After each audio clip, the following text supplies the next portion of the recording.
Praise the Lord. Hallelujah. Today, December 31st, the last day of this year. Let us thank God for this wonderful year of 2024. Dear friends, Bible is filled with commands to give thanks to God.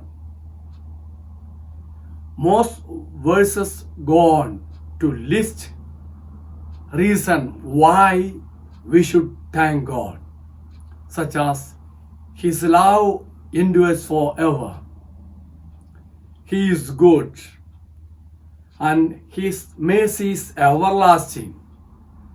Thanksgiving and praises always go together. We cannot adequately praise and worship God without also being thankful. So let us pray. Thank you for your mercy and grace.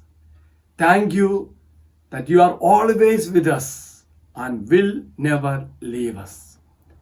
Thank you for your incredible sacrifice so that we might have freedom and life.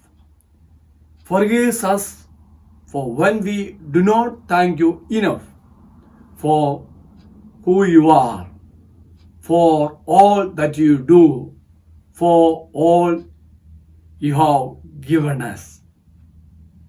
The Lord be with you and also with you. May Almighty God bless you, Father, Son, and the Holy Spirit. Amen.